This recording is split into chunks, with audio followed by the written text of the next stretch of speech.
If you feel a funny feeling in your underpants, it's loot level chat. Hello, my name's Adam Cook, and that is the new intro for the podcast. Hello, what was Adam. that? What was what? What was what? Nah, you can't drop the jingle on us without telling us. What? I don't know what you're talking about, but the voice is there. Is Chris Hyde up there? Hello.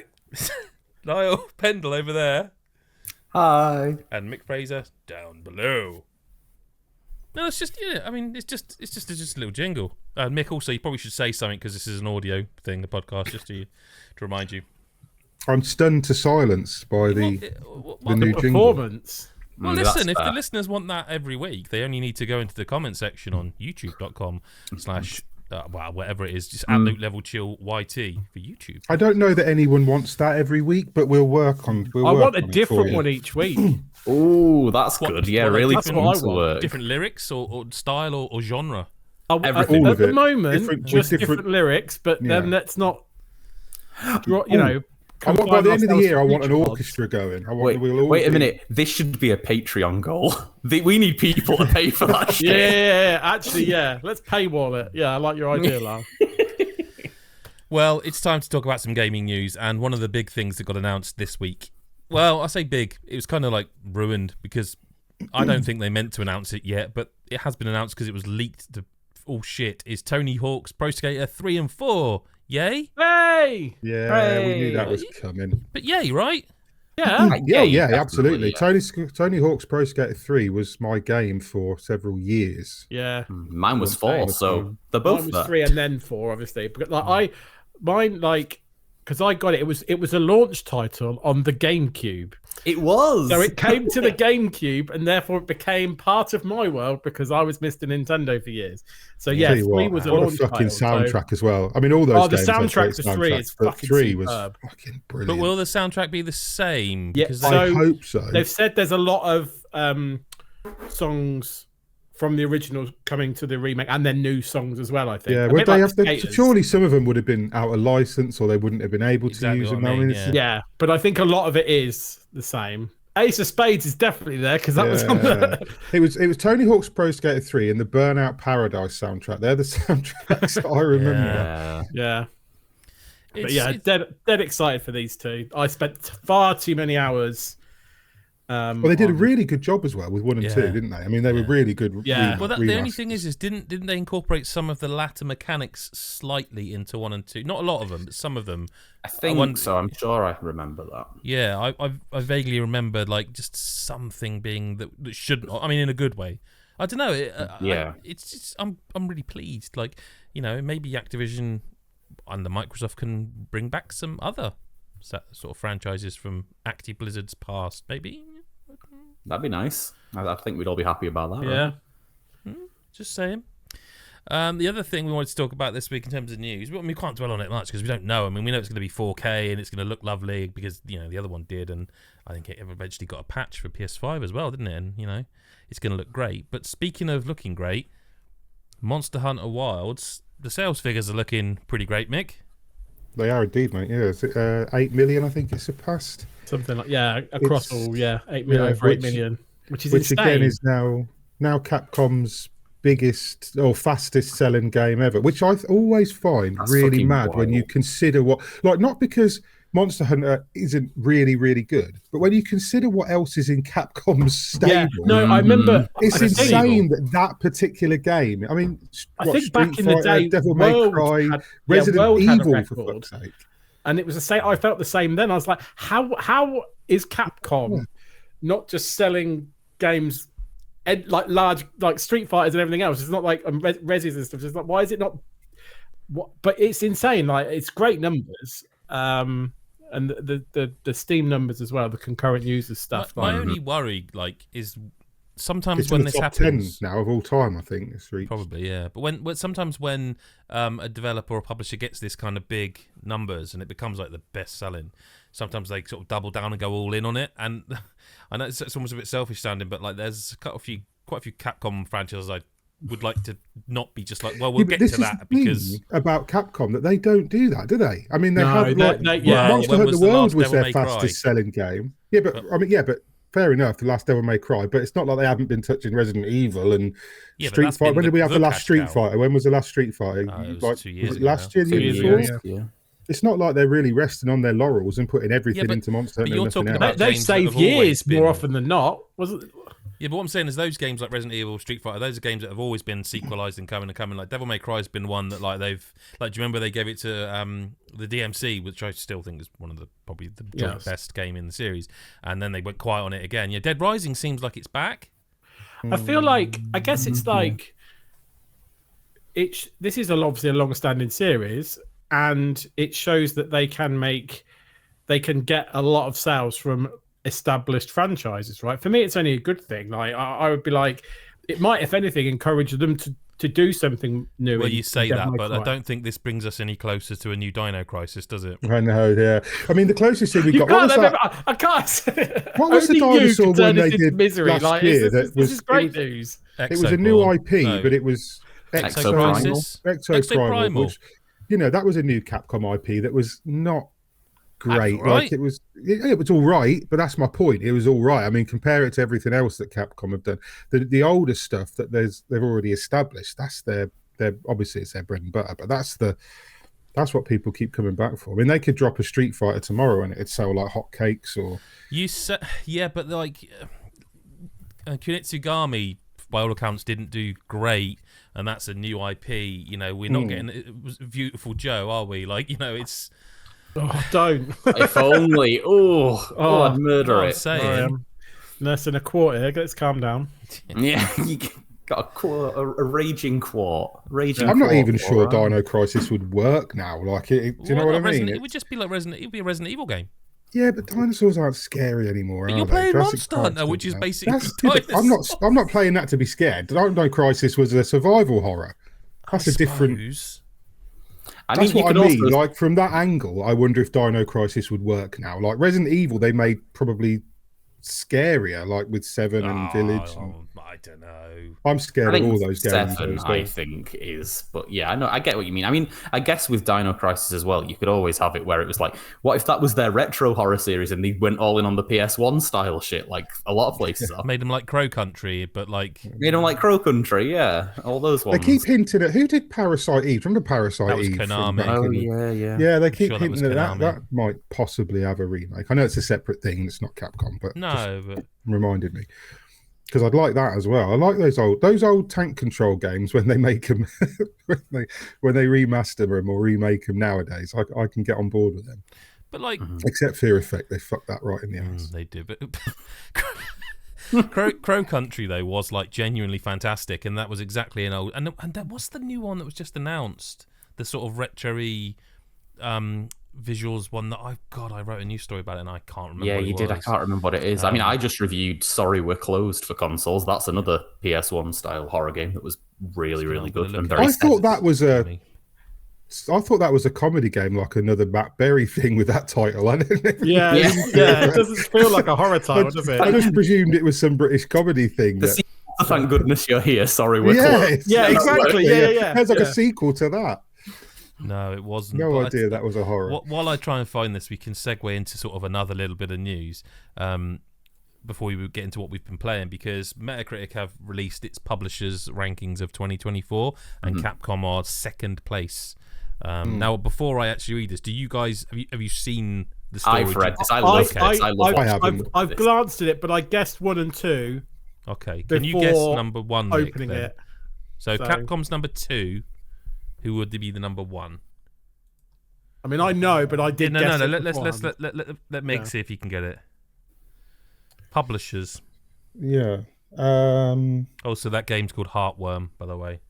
It's coming in spring. Yeah, so I'll tell you that it's I'll tell Square you, or Sony? No, Square are number 6, tied with Game Era Games. And What about Sony Sony? are 4. Sony are 4th. Only 4. Getting closer, Mick. Nintendo? Not in the top 10. Fuck me. Okay. You were No, I closer don't know. before. Was Your I? guesses. Yeah, no, I don't know. Not EA. No, not EA in the gets top 10. battered every. No, I don't know then. Right, so drawn a 10th blank. place, let's just go for it. 10th place is Annapurna Interactive. 9th place is Microsoft. 8th is Raw Fury, which I do want to shout out because they have been publishing such good video games for what feels like 3 years plus now, and they are all kind of cool and interesting. And they're not just good games, they're like interesting games. Anyway, 6th place I mentioned Square Enix and Gamera Games. 5th place is Focus Entertainment, which again kind of want to shout out a little bit because I know that they're probably in there just by hook of how many games they publish, but they have also they're an interesting publisher. They did Banishers. Did they do Banishers? Yeah, that's what I mean. So like, there's that's great. 4th place is Sony, not a huge surprise. 3rd place is Axis Games, which is quite a surprise.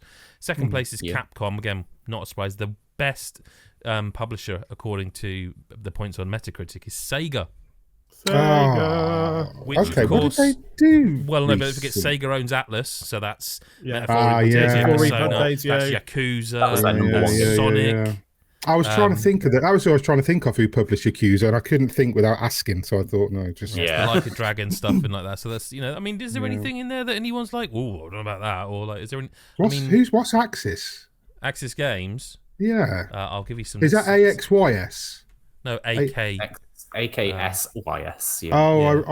I've seen it a lot, but I couldn't pick a thing out of the ether that they published. They've been around for such a long time. I mean, like BlazBlue stuff, Guilty Gear, Under Night in Birth, all that sort of stuff. A lot of games you probably wouldn't entertain, to be completely honest. Yeah, that's probably it. Yeah. Switch games like I'm trying to look at one on this list here that anyone would know, and I cannot find one.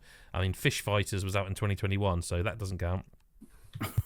But yeah, the BlazBlue stuff, they do a lot of fighters. They do a lot of fighting games, so it's like, it sort of makes sense. Presumably they would have done things like Entropy Effect last year, which was really good.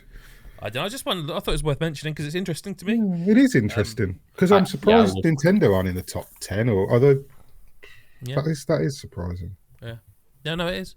If no one has anything else to bring to that, I suppose we should talk about what we've been playing. Which that's me. I've got to talk, ain't I? Yeah, mainly you. Yeah, I've been just playing Monster Hunter and a bunch of stuff I can't talk about till next week. So. Well, I'll start with Atomfall because I had hands on with a couple of hours of that, and I sort of went in not 100% sure what to expect from it because it is one of those where like you see the trailer and I think you think I've got a good handle on what this is going to be. Like if I was to ask any of you from the trailers, what do you expect from Atomfall? What would you say? Like Chris, do you want to? Well, it gives Fallout vibes, doesn't it? More than anything else, and that's kind of it does in motion. If you look at some of the early screenshots, I assumed it was some kind of walking simulator puzzle type before anything was announced, and it was just like a few screens and the title. I would have said, because of the setting, I'd have said it looks like everyone's gone to the Rapture type thing. Yeah, no, it's gone to the bunker. Yeah, it's been interesting because I've been sort of looking at the developer history, and obviously we know Rebellion they're mostly well known recently for the Sniper Elite games and stuff, and all that sort of the X-ray bollock shots and stuff, and stealth games really, and this is so not that.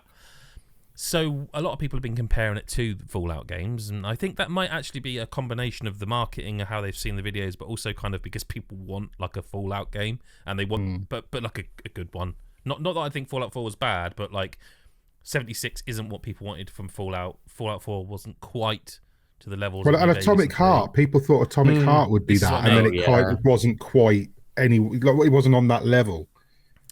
So with that respect, what I'm going to say here is that I don't think Atomfall is like Fallout, really. Is it Shaun of the Dead? That's what we all need to know. I'll get to that. Okay. So Atomfall reminds me more, if we're going to be doing the comparison thing, of like a really...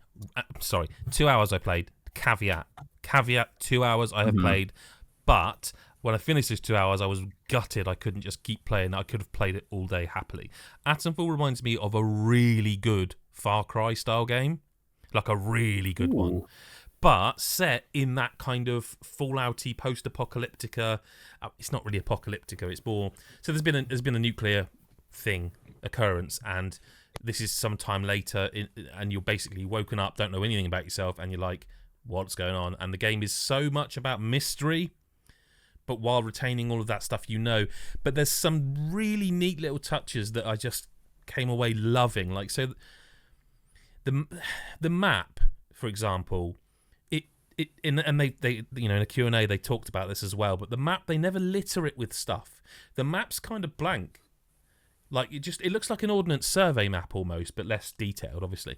When you get near something, you'll find it. Like, if you go to a church, you'll be like, that you'll come up on screen like discovered, blah, blah, blah, and it will sort of sketch it on the map as if you've done that. And then really it's about whether you want to mark it. Like, it will always be there, that little sketch, when you've uncovered it, but you can mark it, and use it as a waypoint.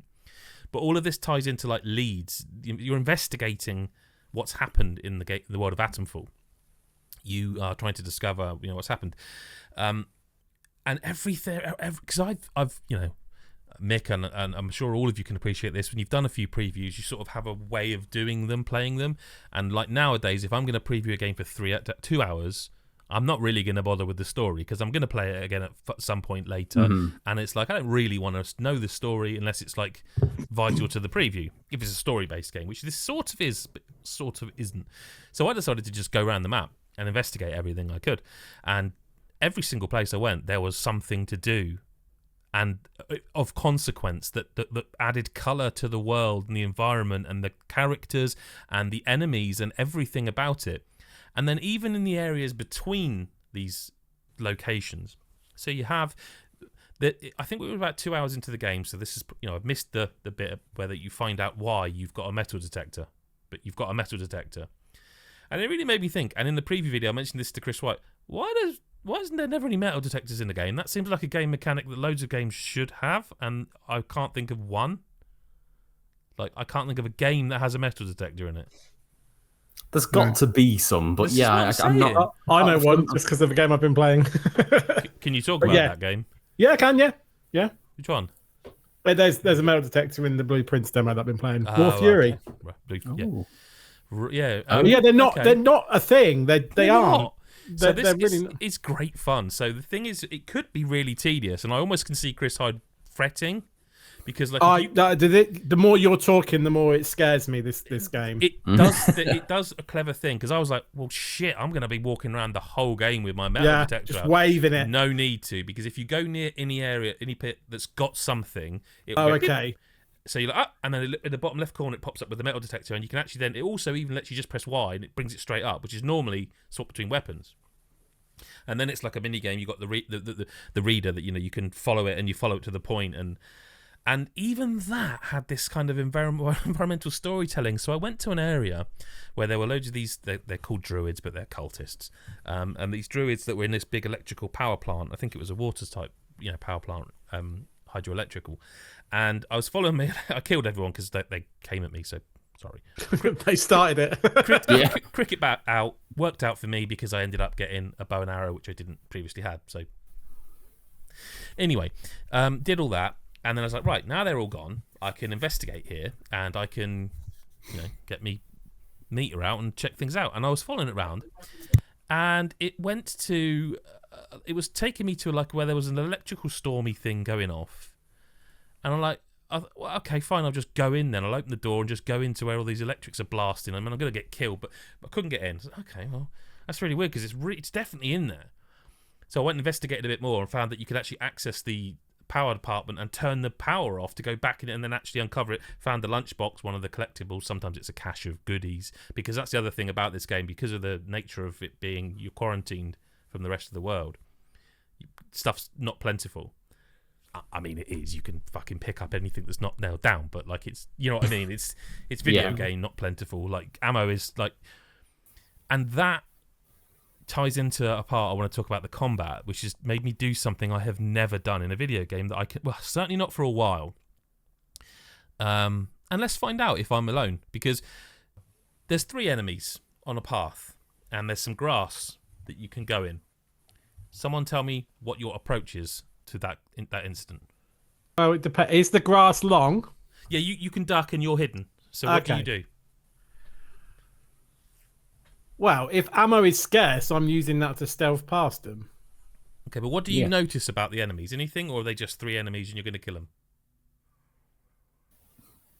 Well, see if they're on like a like walking loop or something. So yeah, you are doing the same thing I would do. However, what I noticed after about an hour is that the enemies are not copy pastes. So I'm in the grass and I can spot the middle dude is carrying a weapon and a gun at that. The front and back, they're just walking around with like a scythe or a big mallet. But the dude in the middle is trouble because he's got a gun. Yeah. And a second in the grass, bow and arrow. Between the eyes, he's down. They react, run out with my shotgun now, blast one bullet, kill him, headshot. Turn around, whip out my cricket bat, beat the others to shit. I've never approached a combat situation in that way, or I don't think I have. It's certainly not in a way where I've genuinely thought about it and gone, well, hang on, the tools at my disposal here mean I'm going to have to use one arrow, which I'm not getting back, but I'll find some more. I'm sure I can. You can make arrows. You can't make ammo so easily. You can't make arrows in the game. I mean, you can in the world. They're easy to make in world sort of thing. Mm-hmm. So I really thought about this combat, and it's like that's interesting that this game has sucked me in such a way that I'm really thinking about how I approach these situations, and I just don't think I've done that in a game. And you can stealth apparently as much as you want or as little as you want. It's really about what you want to do. And I just found the world so involving and interesting. I just was desperate to carry on playing more. But usually it's the scarcity that makes you stealth in games where you don't have to stealth. Mm-hmm. It'll either be a disparity between like you're usually on your own versus loads, but that's fine in a game because everybody likes those odds in a game. Here's me and there's 20 of them. Usually in something like a Far Cry, for example, you'd often find yourself in a similar situation where you crouch down, you're looking at a bunch of guys, you pick out the guy with a sniper, you pick out the guy with a shotgun, you pick out the guy with the armor. But in a Far Cry game, you're always so tooled up to the fucking eyeballs that it doesn't matter what order you do it in. You've probably got a caged lion you can open up, and you know what I mean. You've probably got one you can summon, or I'll just ring for an attack helicopter. So like even though you can stealth, there's normally a point in those sort of games that you reach where you just think, why am I fucking stealthing? Except why am I even bothering anymore? I've got a rocket launcher in my pocket. This felt viable, and as I say, Chris alluded to it earlier. It is set in the north of England. And it is. This is that's what caught my eye. Well, it's just the fact that it's such a different setting. Well, I can only think of Everybody's Gone to the Rapture that made me feel the same. The greenery way as and the villages make it feel like that. The thatched cottage pubs. Yeah. The red telephone and boxes. Rebellion are British as well, which is another. It's what we said about 2 Point Museum. When you've got a British developer developing a game set in Britain, it's got a different. I know 2 Point isn't, but you know what I mean. It's got that British humour, that British British sensibilities and. The accents are on point, and it does have that thing because it is such a rural place that it's set in that you just whether you were born, I think, in the UK and have I live in a little rural village. I think all of us have the experience of like foraging into the woods at some point, and getting mucky knees in the grass and all that sort of thing, and it really has that vibe of just moorish exploration. But it just ties it all in so neatly with the gameplay like that. So the skill-based system is that a bit like the game that most recently did it was Indiana Jones, where you could find a book and you would learn that set of skills, and you could then unlock the skills within it. And this does the same thing. Like you find a book and it will teach you how to I can't think what they are off the top of my head, but read the preview on lootlevelshield.com and you'll be able to find more. But the weird thing I noticed was that you can actually, even though when you use them, it says like these are only usable once. You can only learn that set of skills once. There's more than one of those things exist in the world. So I was confused by that. I was thinking, this is a bit weird. Is this because the world's so big, you might miss it, so they want to make sure you can find it? I'm sure there's an element of that. But actually what happens is when you go to find an NPC and you barter with them, they've got goodies. Like they've got a book that teaches you skills. You're like, I want that. But they've also got a recipe that gets you something like, oh, I really want that. I can't afford it because all I've got is some fucking potatoes, some ammo that I really, really don't want to part with, a couple of bandages that I've crafted, which I'm not keen on. And you're like, so I was like, well, I want them two things. And I was putting everything in there from my inventory. I was like, fuck. And it even says like this is too heavily weighted towards you. You're not getting this deal.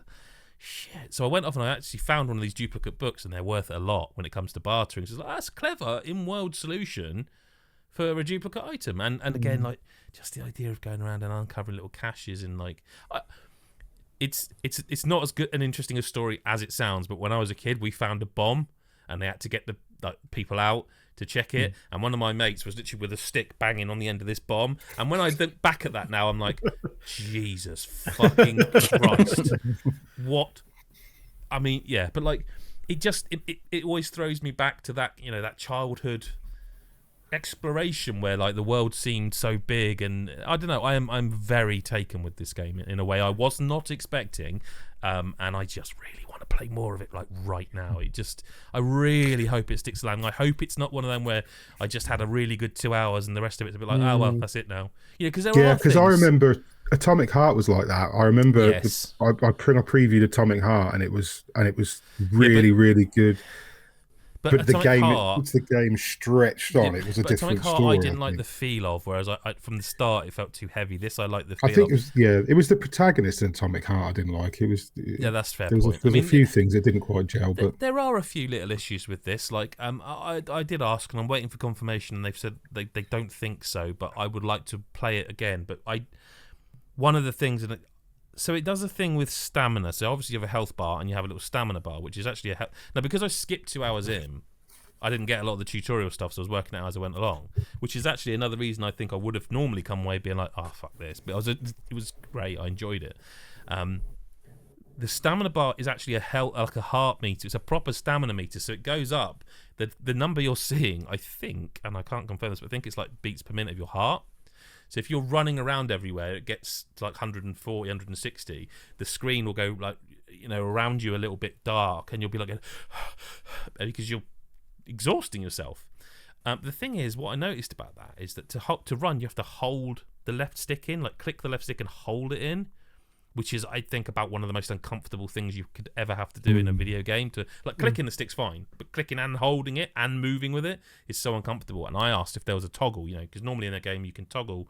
Click, and they said no. Sprint and crouch usually. But they said no. So I've mentioned it to the devs, and hopefully that's something they can look at. I get why thematically, perhaps it's because they want you to hold it down because it's a stamina thing. But for me, it was like, but in terms of accessibility, this is uncomfortable for me. Yeah. And it's always one of those things where it's like you kind of have to trump that realism sometimes when it's like. I mean, a lot of games are like that. Where you have to run everywhere. No one runs everywhere. Whenever you're in a game, you sprint constantly. But they must know you're going to. I'm less concerned about the mechanic, more concerned with how I'd end up doing it with my thumb and getting flipping. Yeah, and that's the thing. That's what I'm getting at. Is like, if I might be wrong, it might just be an oversight. I'm just saying I get maybe it's a sort of in-world thing where they want it to feel that way, but like accessibility-wise, I think that's unwise, shall we say, and I think also unnecessary, because I'm not. It's just uncomfortable. It's not me going, oh well, the people, my friends who can't play games as easily as me. It's not that. I mean, that is fucking important. I mean, it is also that. Yeah, no, it is also that, and that is important. But this is genuinely a case of, for me right now, that was really uncomfortable. I mean, and that is look, that is a nitpick, really. Let's be honest. But it's just it's a change I feel like they could actually implement quite easily. I don't feel like that would be that hard in the grand scheme of things to implement. It's just a toggle option. I don't know. I don't know enough about accessibility in games to know if that's a thing that they can do easily. But most games will have options where you can just toggle a button on or off, and that's all it is, isn't it? Oh yeah, for sure. And that's my complaint. There's some awkwardness with when you sort of come down a hill or something. There's like one animation for it, and that was a bit awkward. But like again, I'm really nitpicking. I'm really enamored with this, and I'm just like, please be good. Please stick the landing, because it's just what I want. I have another game I want to talk about, but I thought I'd throw to someone like Lyle, for example, just so it's not me talking all the time. Because like what have you been playing, Lyle? You reckon it's my turn, do you? Well, I have been playing. In fact, Steve last week when he was here, when he wasn't off, shitting himself or whatever he's doing now, it's usually poo related, isn't it? Not just with Steve, but with anyone who's not on the podcast. But maybe especially Steve. I was going to get in there. Yeah. But yeah, with last week he asked me what my toilet game was, and I wasn't allowed to say. And this week I'm allowed to say. Okay. This week I'm allowed to talk about. It's Everhood. Oh my god! I literally just looked up the fucking name of it. I'm so annoyed at this. Yes, Everhood 2. I played this today just so I had a clue what you were talking about. Yes. So Good luck. Everhood 2. Yeah. So basically, it's essentially an RPG, but instead of like having normal turn-based RPG combat, you sort of play Guitar Hero in each fight. So every time you have an encounter with an enemy, sorry, I'm just interested. Carry on. Yeah. So there'll be like, the 5 tracks of like notes, and the aim of the combat is that you have to line up with the notes and press the absorb button because they're the enemy attacks. And once you've absorbed enough, you fire the attack back at them and deal damage. Okay. And there's a few other elements of that make it interesting. Of like, there are different colored notes, and if you collect loads of blue notes and then collect a red one, it just overwrites it. So you always have to get the same notes, and eventually you'll have to dodge fucking loads of notes to, make this work. And it gets, kind of nightmarish, as you might expect. There's a lot of difficulty options, but I found medium to be the most ideal point of this. Is like, I'm having to retry quite a few bosses, but I'm all right, When they ask you all those questions at the start of the game, is that anything to do with difficulty? I believe that's just the color of your character. I mean, there might all be some. All of that was just to show I was blue. Yeah, I was green. So yeah, that's the color of your soul. A massive question. Everything you need to know that you and Lyle are different. There you go. Well, I was wondering. No, doesn't it ask you like, are you afraid? What are you afraid of? And I think I put death. Yep, I put the same. Yeah. To be fair, there's like a few options, and one of them's death. I was going to say, otherwise that's a freaky coincidence. No. But like, it just goes then. So that's your soul color, and it's like, there's a little blue man. Okay, I like blue's my favorite color. I think so. Yeah, it's just the color you get. But yeah, like, so there are loads of difficulty options, and then but what's one of the things that's coolest about this is because you're kind of playing a sort of rhythm game for each battle. Each enemy has a different song. So, like, it's not like you've got a battle theme and you're always doing notes to it. It's like, this is a Jack-in-the-Box enemy, and it's got a fun boingy theme. Right, now I have a question. Mm-hmm. This isn't going to play too well because it's an audio form, and even if you're watching the video, you can see us, not hear the music. Okay. There's an enemy that you meet, a homunculus, early in the game. Yes. Its song sounds like it's swearing at me. I know what you mean. Yes, yeah, it sounds like they've sort of digitized someone saying abusive words at me, and it does a bit. Yeah, no, I think that's. This is, by the way, in case this wasn't obvious, a pretty fucking weird game. I don't think we've even scratched the surface. I mean, the homunculus that is like sexually abusive towards you, sort of. I think. Yeah, but doesn't seem to understand it's being sexually abusive towards you. Oh, it's innocent. If that's the thing. It's a game that I would say is like Undertale-esque in its tone, in its like its style, and my god, yeah, it's fucking mental. It's like the only real thing acid trip, man. The bit I just got to, an acid trip. The screen just started spinning and duplicating me and mirroring my controls, and it was literally like playing a Jeff Minter game suddenly, and like the llamas are coming at me. Yeah, it's like it is a ridiculous game. It's a game where there are a lot of moments where I was like, fucking hell, what is going on here? What am I even playing? And that happens constantly, and it makes things like, bigger, more exciting boss fights, etc., like extra kind of special, in that you'll just be like, I'm not just like doing a bit of a harder song and having to dodge a few more notes. It's like everything is tripping the fuck out, and I don't know how I'm going to survive this. And a lot of the time you don't. But like alongside that, it has like actual RPG elements of like leveling up, where you get more like health and shit and different gear that you find and all sorts. But like, yeah, it's bizarre. It's got that sort of Undertale, Earthboundy, weird style that just nothing quite manages to capture very often. Is it? Again, I've only played about 45 minutes. There's elements of it that seem quite dark and psychological. Yeah, it's not a spoiler because it mentions on the Steam page, but it's basically like it's got sort of like elements of this being like the afterlife almost, and that you're in this like weird place after death that some people go to that can't really be escaped, and you're guided by a big crow and all sorts of, and like even stuff like the art style is really trippy, like just neon colors on a black background, and yeah, I'll admit It's not an easy one to describe. A little bit worried when I've decided I'd bring it onto especially an audio medium podcast. Oh, I'm looking at some of the images on Google, and I don't know what the fuck I'm looking at. Like, I've played it, and weird. I don't know what's up. I was just doing that. I was looking it up because I haven't played it, and I was seeing comparison to Undertale and Mother and things like that. And It's like it looks like an acid trip. That is literally what it looks like. It is exactly like that, and it's not that I know what one of them is. Obviously, no. Full disclosure. Yeah. But I mean, it's such an interesting concept for an RPG, and then because of how it works, it's not like the longest RPG in the world. It's like 8 hours, maybe 10 at a push. So you're not going to be playing it forever and ever.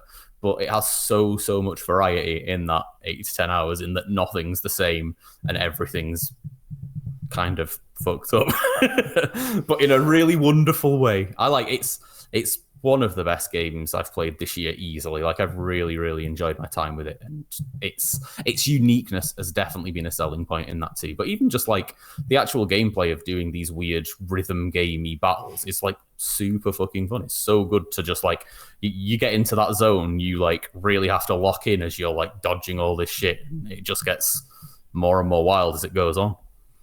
It's really weird because like I've played it and I'd still be like, if someone said to me, should I get that? I'd be like, maybe. It's like I feel like I've played it but don't have a clue. Like, it's so weird. So weird. But like, as far as if you finished it and given it, I think you gave it like 9.5, didn't you, on Loot Level? I gave it a 9.5, yeah. At least at lootlevelchat.com, lootlevelchill.com. So it's pretty good, apparently, Lyle says. Yeah.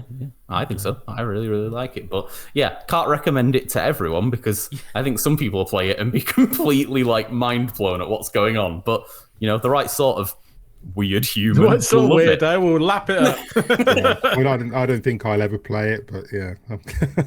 I do sort of want to play more, but like, it's not happening, is it? Let's be honest. It's not easy to commit to anything like that anymore, is it? Not right now. Mick's already said he can't talk about anything because it's all embargoed up the bottom. But Chris Hyde, you mentioned you've been playing a demo. Yeah, so this is Lyle's fault because he casually mentioned this in our group chat. A game I didn't know existed till this week actually, and it's called the Blueprints, and there's a demo now on Steam, which is what I've been playing. And how to describe this game to someone like that's not Lyle, that doesn't know what it is? Basically, it's a roguelike, but it's also a puzzle game. That's also because that doesn't make you. It can't be those two things. And also, it's a bit like Changing Rooms. The TV show? Yeah, but okay, let me explain. So I think you should. So you are this. It's not a kid, but a young lad called a prince, Simon. I don't know, mate. Let's not go too far down there. I've figured out what the game's called it, what it is. But you're this kid called Simon, and I think it's your uncle is dead and left you his Christ. No, that's as dark as it gets. Well, actually, probably not. But like, left you his mansion in his will, right? But you can only claim the mansion if you can find the mansion's 46th room. If you can find it, but there's only 45 rooms in the house. Well, how could there be a 46th room? Exactly that. So I got to be honest. I am sold so far, like big time sold. So. What then the uncle fails to explain is that he's dead, to be fair. It's not like be fair, but in any written right, content that he's left, in the mansion they're in, is basically every door that you open in this mansion, you can choose what room you walk into. Okay.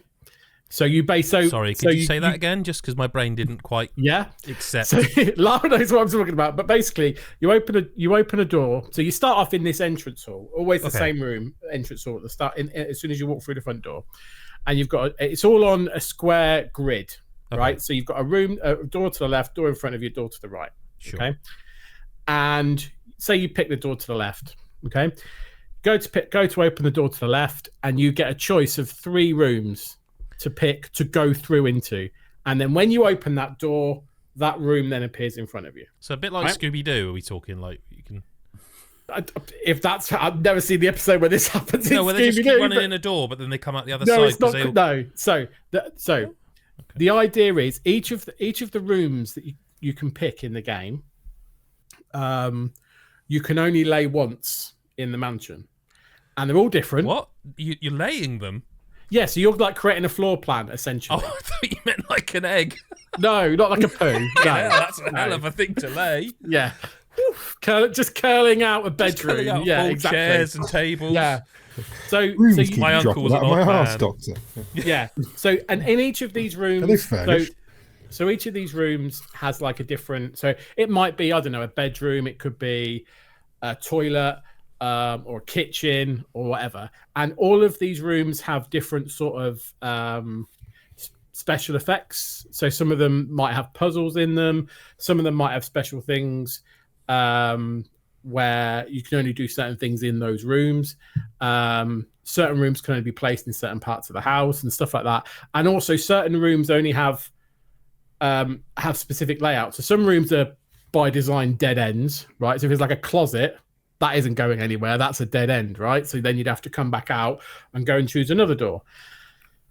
And the idea is that you're supposed to keep putting these rooms around to try and unlock more rooms to try and figure out what the fuck is going on. Because in rooms, there will be clues about what's going on in the house, or maybe clues to solve puzzles that exist in other rooms. So you start piecing it all together. It sounds very technical, Chris. It's very technical. You've got a few things that kind of restrict you. So you start off with you can only take a certain number of steps. And every time you go into a room, you lose a step. Right, so you can't just wander around forever, just checking, all the rooms again and again and again, because you'll run out of steps. And if you run out of steps, you have to finish the day and come back again tomorrow, because they are the rules of the will that say you have to leave the house at the end of every day. Right? There's also you collect. It's a very complex will. Yeah, you collect like keys. Your uncle sounded like doors. He was a very complex man. You collect gems. You might need gems to unlock certain doors, coins to buy things from these little like shops in rooms that they have, and it's like I've never played anything like it because it's a blend. You know, of when genres, someone has right? an idea and then just makes a game to fit around the idea and one way or another. I say it's a simple idea because it's just dropping rooms in places, but then simple to play, hard to explain by the sounds of it. Yeah. What's that? Sounds like it's bloody hard to explain, but simple when you actually do it. Yeah, like, when you actually play it, it's much easier to get your head around it. But when it you sounds silly, but all I've got in my head is that whenever someone writes a review of this, obviously we will eventually, whenever it's out, it's April, I think, can someone remind me that the strapline has to be just go ahead now, because Blueprint 2... I got it. Yeah. All right. You carry on. Good. Okay. So yeah, you basically like what you'll find is you'll create a floor plan, and chances are, if you're anything like me, you'll cock it up all the time, and you'll like get a load of dead ends, and so you'll have to like go, okay, I've got no more doors to go through, or I've got no more keys, and they're all the doors are locked or whatever, and so I have to call it a day. And then you basically in the demo you get God, I couldn't do fingers then. 4 days as like a. It's all. I think there's a few things taken out of the demo, so you can't see everything, but a lot of it is in there. But you can only play through 4 days, and then I think technically there's 3 save files, so that could be like 12 days if you wanted to really go at it. But it's like it's a mixture of like some puzzles that are unique to the day in a particular room, but they're like quite easy puzzles. But there are other things that like if you learn that, you know it forever, and like that's kind of where the progression comes, because then you don't have to do that again. So yeah, it's this. Sounds like I need to play this demo. It sounds great. It's a really.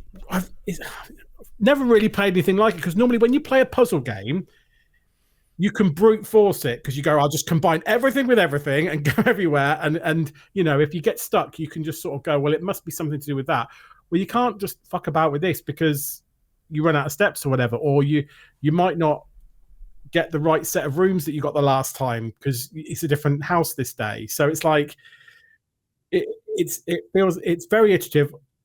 Even on the demo, I'm just like, no, you don't want to see the doc that I've been writing. It's just insane, like, you know, trying to remember so much stuff just in case it's important. But it's really captured me for something that's inherently so simple as just put these square rooms together, like, you know, like a little puzzle thing. It sounds like a mini game that you would get in like a horror game. Do you know what I mean? Like you go through the game and then you reach this bit and it's suddenly like, right, now you got to build this house. I keep thinking of the maze in Control. Like a nightmare. Yeah, like that. Like something you've got to do to have a nightmare sequence, not like an entire game. Yeah. It's a rogue, and making it a roguelike is quite, I mean, you wouldn't necessarily have thought of it, would you? But if you like having to start again and then they somehow get progression, it sounds really unique. It is.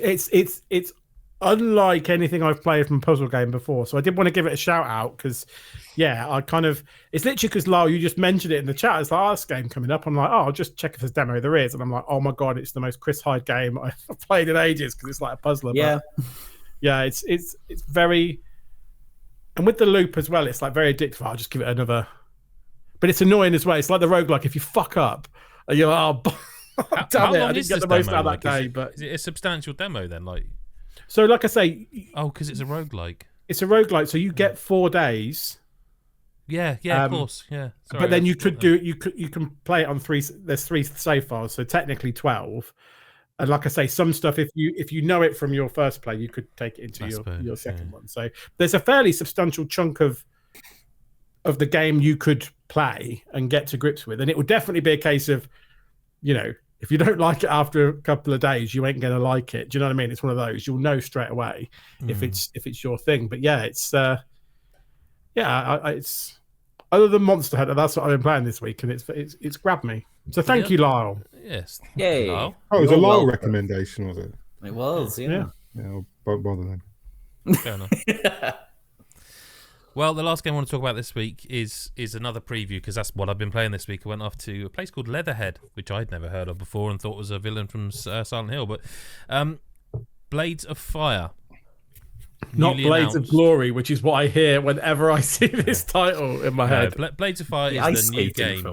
It is the new game from MercurySteam, the developer of Metroid Dread, the developer of Castlevania Lords of Shadow series, and they've partnered up with 505 Games for this one. And it's quite a decent pedigree, isn't it? Really, but it is. But it is.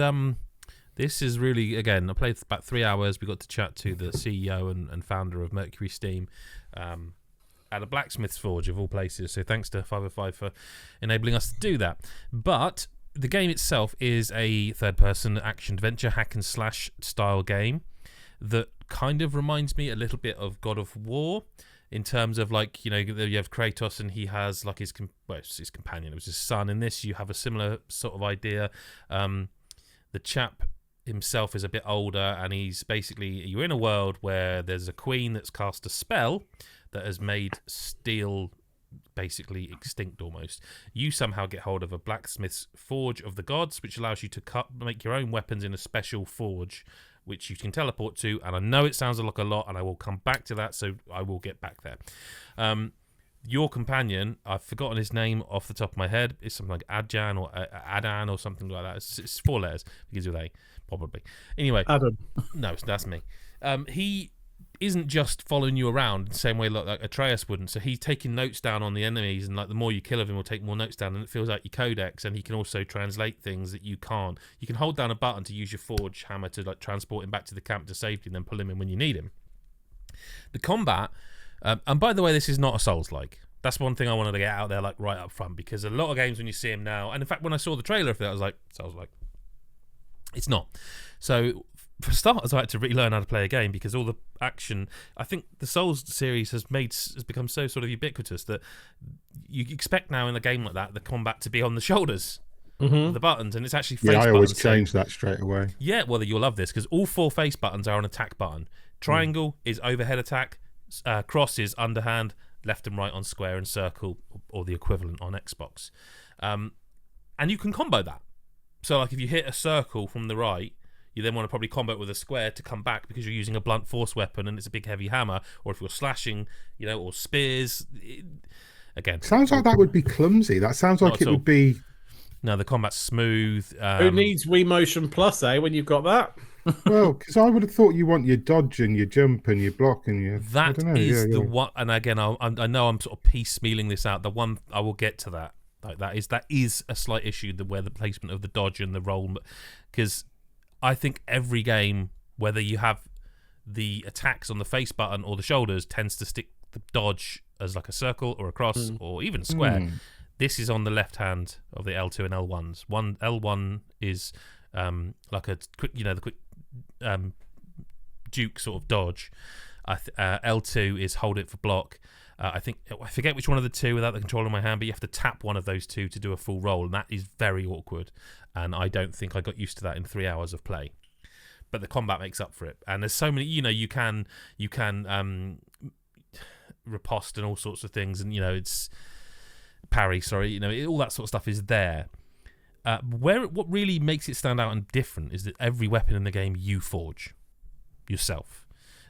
So you start out with a sword, and then when you go to the forge for the first time, you go to the right hand side of this forge, and there is like a sort of blackboard for you to draw out your ideas on. And when you do it, you are breaking down the weapon into the minutiae. So you are choosing, first of all, you choose which kind of weapon you want. Do you want a sword, a spear, a blunt weapon? And then there are even categories of them you unlock as you played, even in the short time I played. When you're at the forge, you're not just picking a sword, the standard sword, you're picking a sword, and then you're choosing the length of the sword. So that impacts statistically. So if you make a particularly longer sword, and I actually tried this, giggity.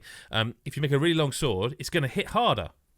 Of course it is. There's more metal there, but your stamina is going to be drained more, and you're going to be more vulnerable because you're swinging slower. Whereas if you make a nice quick spear and you can be really quick with it, or if you get a hammer, massive damage, blunt damage it does against certain enemy types. You can squish their heads in one with an overhand blunt if you sneak up behind them, but you're slower. And it's not just that. Like, we're talking like every part of, even the shape of the sword you define when you're picking out the parts. As you progress, you unlock better variants of the steel equipment you make to make these weapons, and so that even that makes it better. Once you've gone through all this and decided, right, I want that weapon, these parts, I want it to look like that, blah blah blah. You then go over to the other side of the forge and you craft it in a mini game. On screen it appears there's a line that's drawn in the shape of your chosen blade, if it's curved or straight, and you have to hammer with, like, you move the cursor and you press R2 to hammer to make the it's like, the old MP3s where you have the sound bars popping up and down, MP3 players like that. It's like that, and you have to hammer them down to get them as close to being in the curvature that's on screen as possible to get a better rated weapon. The good thing is you don't have to do that every time. If you get one you really like and you get like a 3-star out of 4, you can actually just reforge that weapon. So they know that you might not want to do it every time. But what it means is that every weapon's kind of unique, or pretty close as damn it unique.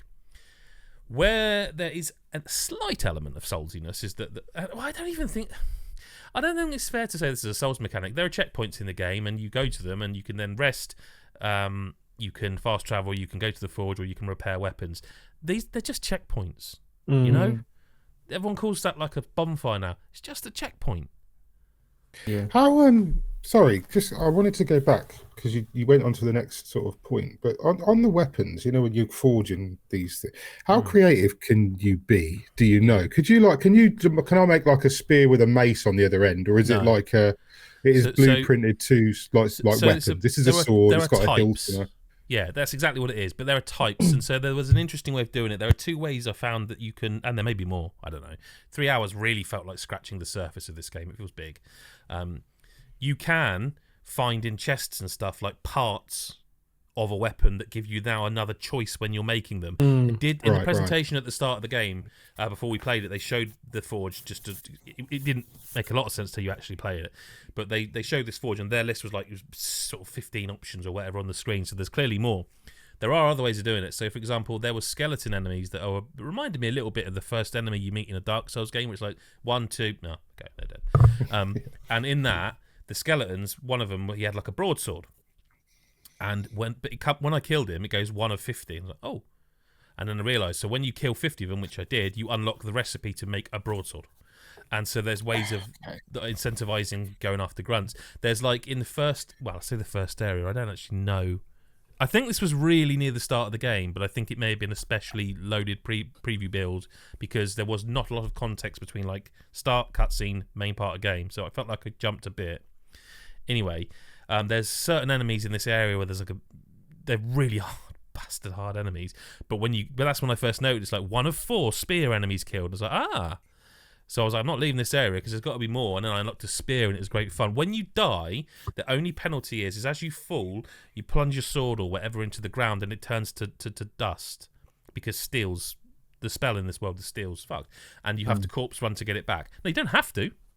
If you've got the materials, whatever, I'll just make another one or a better one or something different. But you can just corpse run in and out. It's not. I suppose the further you get into the game and the more intricate weapons you've got, the less likely you are to think, fuck it, I'll make another one. I presume that's the payoff of that is that. Well, it depends on what, if you've gathered stuff, like there's loads of hidden bits everywhere. There's collectibles. There's these statues you walk up to and you're holding a sword and they've got like it looked like in Assassin's Creed Valhalla, the dual axe where they've got like 2 smaller axes. It looked like they were held like that, so maybe they were just 2 together. If you get to one of them and you've got that weapon, you equip it and it will give you a part that allows you to customize that in a new way in the future, but only if you're holding that weapon. So if you go up to it's a spear and you haven't got a spear, you need to I'll come back, it's that sort of thing. There's some weird Metroidvania elements to it, but I don't quite understand them. Like you get given an amulet about 2 hours in that can be imbued. It can imbue your weapons with a temporary power. And the one I got to experience, and it was story based, is that there was a bridge that was out, and this let me rewind time. When I got it, I went back to this bridge, rewound time, and the bridge was now accessible, and I could go across it. I'm not going to get into spoilers, but I found the way you get that temporary power, and you can imbue it each weapon with one of those. Well, only the one power I found that you can imbue it, but I didn't then find another way of using it. So I there's a lot, even in, let's say, 3 hours, that I did not get to experience. What I will say is it looked beautiful. It ran beautiful. The voice acting did that wonderful thing of it felt very natural. It didn't feel Hollywood voice acting. It felt natural voice acting, which I did appreciate. I don't, there's only... Again, I mentioned like with Atomfall, like the smallest negative. The only negative I could think about, and I was not the only person at the event to point this out, is that the circle button on a PlayStation 5 controller, how it's clear with the circle inside of it. Mm-hmm. So in this game, when you get when you get objective dots in games that are like go, as you get closer to them, they disappear and replace them with the button. In this case, it's R1. They look identical to a circle button, and so the amount of times you walk up to going, oh yeah, R1, and I was like, you can't change that. It's a simple, like it's like a graphic change, isn't it? It's like swap that asset for a different asset. I don't care what it could be, a picture of an arse if you want, but not that one because that looks like a PlayStation. It should be a picture of an arse. I mean, I would. Not an asshole, because then we'd be in the same situation we're already in. It'd be the problem. Yeah, no, I found it really interesting to go to preview a game that basically no one knew existed. We have for a little while. We obviously know what you're going to go and play. To playing it and being like, yeah, this is really good. It's one of them games, like I say, it was teased, announced, it's out in May, and you're like, that's great. I really look forward to playing that game in May. You mentioned, Chris, like, that Blueprints is like the Hyde game. This is the Mickest Mick game I think I've ever played. Sounds like it, yeah. Yeah. Yeah, I'm looking forward to this. Yeah, there's very little. I say there's some small issues I'd like to play more of. Like the world was very much a kind of just you find your way. And I was missing a little bit occasionally, and I looked around the room and I was not alone. Sometimes I was like, maybe just a chance of you giving me a little, just a go that way. And sometimes there is, but other times I'm like, I really am not 100% sure what I mean. I know I'm trying to progress, but I don't know really where. But I guess ultimately you want to clear the fog of war on the map, and that's the solution for. I was trying to work out why MercurySteam was such a familiar name, because when I was talking to you about it earlier on, and I was MercurySteam. Why can't I place MercurySteam? And it's Castlevania, Lords of Shadow, isn't it? One fantastic game, one not so fantastic game. Well, we were talking about this on the way down, myself and Sean, who came to the event as well, and I actually think I like the 3DS one, and the first one's great. I think the second one was better than it was remembered for, but the stealth made everyone hate it. But the actual game, aside the stealth, is good. just wasn't. And I will say, it's impossible not to look at the protagonist and think, is that Belmont? It looks like Belmont. It's like an angry Aragorn. Yeah, I mean, 2 games I've previewed this week that genuinely both seemed really, really good, and I'm excited to play more of. Basically, an episode of us just getting excited about the future, isn't it? Really? Well, these are good games. That time of year, though, isn't it? It is. Yeah. All the big ones have sort of come or are coming, and you've got to get ready for the next ones now. Speaking of which, listener question of the week comes in from Dane this week. We do still do listener questions, but if you want to hear the rest of them and send us one to be asked, go to patreon.com/lootlevelchill, one word, and you can become a Patreon for $2.50 or £2.50 a month, where you'll get access to the first bonus pod and the next bonus pod, where we're going to ask more questions, and we're going to do other podcasts as well, about specific things that aren't just questions. But this week's listener question of the week comes from Dane, and he says, and we'll start with you, Chris, because I know you love this series. What should the next 2 Point game be after Museum? He says, I'd love to see Airport myself. Yeah, there's a lot, and I was trying to think. I think it's as well. I could list off about 20, and then the others are screwed. So I won't. Oh, exciting! So I was thinking, and mean. I was trying to think a bit like left field of things, because there's quite a few things you can do, right? Because essentially it's just managing a bigger thing, like an airport is one. You can do. I was thinking it might be quite cool to do like maybe it's beyond its time now, but like a cinema complex or something, where you kind of had to, you choose the films that you're like thing, and you like market the films and trying to appeal to different audiences and stuff, and you could have so much humor with like the names of the films and the type of customers, and you obviously have the different like snacks and everything, try and not make the toilets overflow with shit and stuff, and cleaning up after them, and everyone having popcorn fights and other fights and various other things in the cinemas and stuff. So I thought of that one was probably more left field than maybe some of the other suggestions. But I mean, the good thing is there's lots of directions they can go with this. Is why it's a really good question, actually, because there's loads. But that was one that I had that was very, very, I thought left field, unless everyone was thinking cinema. But I think maybe it's too late now because cinemas are dying. But so maybe I don't know. I'd probably see your cinema and raise you a 2 Point mall. So like you had. Well, you said morgue then. I was like, Jesus Christ. Hey, you could do it. 2 Point morgue, 2 Point genetics lab. But no, like a 2 Point. A 2 Point shopping mall would, like 2 Point shopping mall or whatever, where you've got, because a lot of big shopping malls, especially in I know this is very British games, but like in the US, shopping malls will often have like a multiplex in there. Yeah. But like there's malls in the UK that have like little cinemas in them, or they have like whole bowling alleys that are upstairs in a mall. Or so you're taking his game and incorporating it into your game. He's like, your idea is so small that it's only one facet. Well, my idea before you said that would have been what the ultimate, I think, will eventually be, which I said in the review of Museum, which is eventually we will get 2 Point City. I believe we'll eventually get 2 Point, because that's where the games are set. They're set in 2 Point City. That's what, and I think eventually that's probably what they're built to. But I mean, it's like you said, they could do anything. I mean, anything you want. 2 Point airport, 2 Point zoo. Do you know what I mean? There's zoo's an obvious one. Yeah, Let have something. Don't just say. Yeah. No, sorry. Theme park. Fuckers. So mine, the mall and the cinema one kind of connect to one of mine, which I'm not really going to use because it's too similar. But I feel like you could kind of do American style sort of casino, and that could have the similar sort of elements in all those different ways. 2 Point casino could be pretty good. Or like 2 Point hotel with a casino in it. I could do this all day. Yeah, Nick, it's Lyle's choice. You can't steal it. But the different one I'm going to go for that's a bit more left field, and I think kind of unlike all the others, is 2 Point school. I think could be good. I guess university wasn't that far off, but you could go a bit like younger, a bit more like like school playful days with it. From Spectrum. Yeah, but okay. Mine's really small scale now. Like so I reckon, and this is a really specific thing they should. Do you remember how like the Xbox 360 used to get like Summer of Arcade Games? It was like it would sometimes be like a smaller version, a standalone version of a bigger game series, but like a bit cheaper and a bit smaller. I reckon they should do 2 Point Driving School, and just make it like a sort of £19 spin-off. It's just a driving school, and you get to do stuff with the cars and that. You know. I'll tell you what would be really cool in Meta if they Please did do, 2 Point. mine was shit. If they did 2 Point Game Studio, where you had to Well, that's been done, though, isn't it? That mobile game that did that. Oh, what was that called?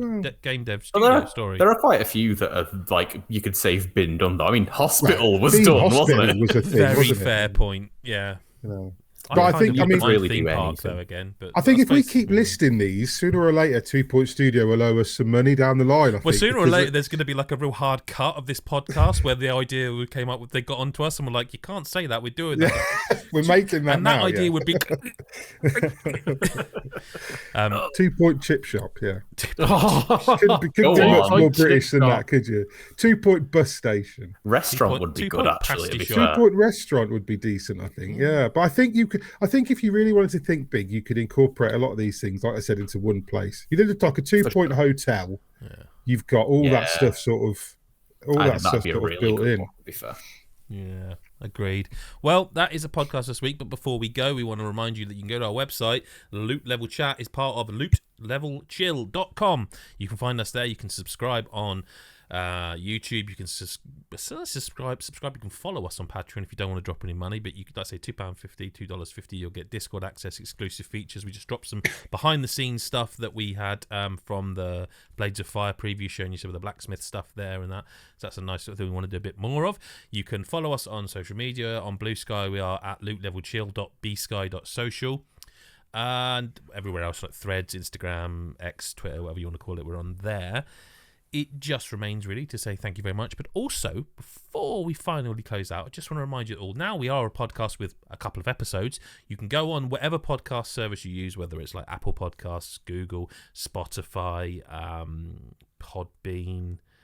I could just keep listing them. There's plenty of them, Buzzsprout.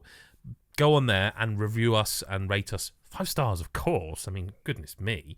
That really helps. It like you did in the first episode, and visibility was great because of it, and we were already straight into the charts in certain categories. That's thanks to you reviewing it. Thank you very much for doing it. Please continue. That just remains for me to say thank you very much to Chris Hyde. Thank you very much to Lyle Pendle. Thank you very, very much for feeding William. That's a really old joke, Mick Fraser. Did you get it? Did you? No, I don't. Oh, but... fuck's sake. Chris did, right? no, mate, you're old. I didn't get the reference you made Not that earlier. much either. older than you. I'm older than him. Yeah, and I he didn't is. get the reference. Thank you very much for feeding William. It wasn't really a joke. It was just a reference to the Quality Street advert. It was, Oh. Okay. you know, what a way to end the podcast. I love Quality Street as well. No, Quality. it's too late for that. It's too late for that. Thanks a lot. Right, we'll see you next episode. Bye-bye for now.